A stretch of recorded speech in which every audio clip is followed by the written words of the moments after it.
मित्रहो, भाजपानं उद्धव ठाकरे यांची शिवसेना फोडली. त्यानंतर अगदी त्याच पद्धतीनं शरद पवार यांची राष्ट्रवादीही फोडली. हे दोन्ही पक्ष केवळ फोडले नाही तर पक्ष आणि पक्षाचं चिन्ह सुद्धा पळवून नेलं. आणि हे सगळं बेकायदेशीररित्या घडलं असल्याचं आज सुद्धा घटनातज्ञ सांगत आहेत. पण हे प्रकरण सुप्रीम कोर्टामध्ये भिजत पडलेलं आहे.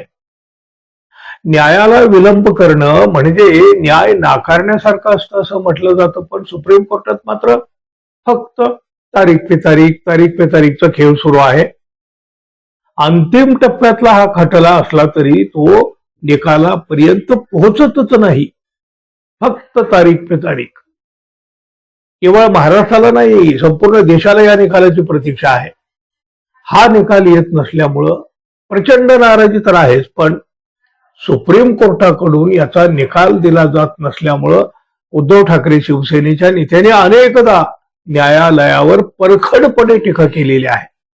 न्यायालयासंदर्भात काही टीकात्मक बोलू नये, पण आज उघडपणे सगळं काही बोललं जात आहे. अर्थात याला जबाबदार कोण याचाही गांभीर्यानं विचार व्हायला हवा. सुप्रीम कोर्ट हे सुप्रीम आहे, पण असा खटला किती काळ लांबवला जाऊ शकतो? अशा महत्वाच्या राजकीय खटल्यांचा निकाल देण्यासाठी काही कालमर्यादा आहे की नाही, याचं उत्तर हायकोर्टानं दिलेलं आहे. खरं तर हायकोर्टानं सुप्रीम कोर्टाला लगावलेली ही एक चपराक म्हणावी लागेल. त्याचबरोबर मद्रास उच्च न्यायालयानं हे एक मोठं धाडसच केलं आहे असं सुद्धा म्हणावं लागेल. मद्रास हायकोर्टानं दिलेला एक निकाल सध्या देशभरामध्ये चर्चेचा ठरलेला आहे. 2016 मध्ये झालेल्या विधानसभा निवडणुकीतील एका मतदारसंघाचा निकाल मद्रास उच्च न्यायालयानं आता म्हणजे तब्बल 10 वर्षानंतर बदललेला आहे.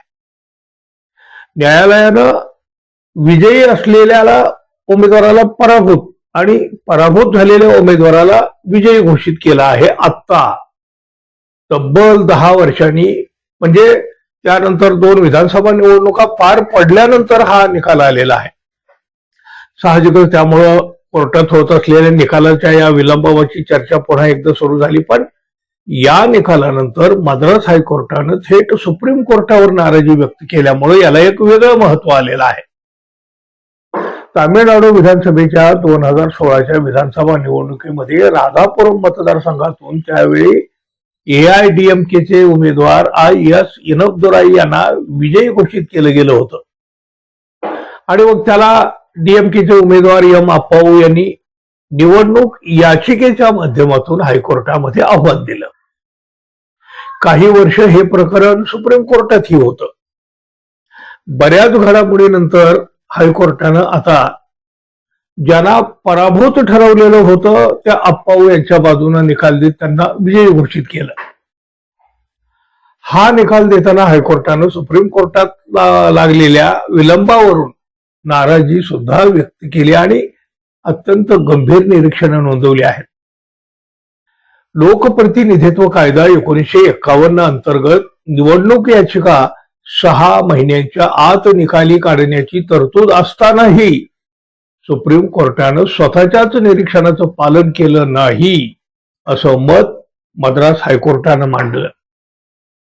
एवढंच नाही तर न्यायमूर्ती G जयचंद्रन यांनी हे सगळं असं सुरू राहिलं तर स्वातंत्र्य मिळाल्यानंतर हुकुमशाहीकडे झुकलेल्या इतर देशाच्या मार्गावर भारत सुद्धा जाईल अशी भीती व्यक्त केली. लोकप्रतिनिधित्व कायद्यातील कलम 86(7) चं पालन नाही केलं तर लोकशाहीवर आघात होईल असंही मद्रास उच्च न्यायालयानं म्हटलं आहे. हायकोर्टाच्या न्यायमूर्तींनी नोंदवलेली ही निरीक्षणं अनेक अर्थानं महत्वाची मानली जात आहेत. निवडणूक याचिका असो किंवा महाराष्ट्रातील पक्षफुटीची प्रकरणं असो, ही अनेक वर्षापासून न्यायालयामध्ये प्रलंबित आहेत. शिवसेना आणि राष्ट्रवादी काँग्रेसच्या फुटीनंतर अंतिम निकालाला लागलेला विलंब ही लोकशाहीवर आघात करणारा नाही का, असा सवाल अनेकांनी यापूर्वीच उपस्थित केलेला आहे. महाराष्ट्रातील शिवसेना 2022 साली आणि राष्ट्रवादी काँग्रेस 2023 साली हे 2 पक्ष फुटले. त्यानंतर ही दोन्ही प्रकरणं सुप्रीम कोर्टामध्ये पोहोचली. पक्ष आणि चिन्हाबाबतची लढाई तेव्हापासून न्यायालय निकालाच्या प्रतीक्षेमध्ये आहे. आमदार अपात्रतेचं प्रकरण सुद्धा प्रलंबित आहे. विशेष म्हणजे त्यानंतर लोकसभेची विधानसभेची निवडणूक सुद्धा झाली, पण या प्रकरणाचा निकाल काही आलेला नाही. कधी येईल माहित नाही. शिवसेना आणि राष्ट्रवादी यांची ही प्रकरणं 3.5-4 वर्षापासून प्रलंबित असतानाच पश्चिम बंगालमधील तृणमूल काँग्रेस पक्षाच्या फुटीचं प्रकरण सुद्धा सुप्रीम कोर्टामध्ये आता दाखल होऊ शकतं.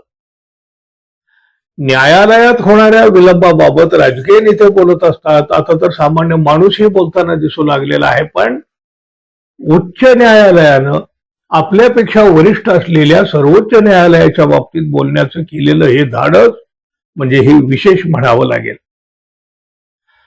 उच्च न्यायालयाच्या या निरीक्षणाबद्दल तुम्हाला काय वाटतं मित्रांनो, जरूर सांगा. आणि आपण अजून आपल्या चॅनलला सबस्क्राईब केलं नसेल तर कृपया सबस्क्राईब करावं ही अपेक्षा आहे.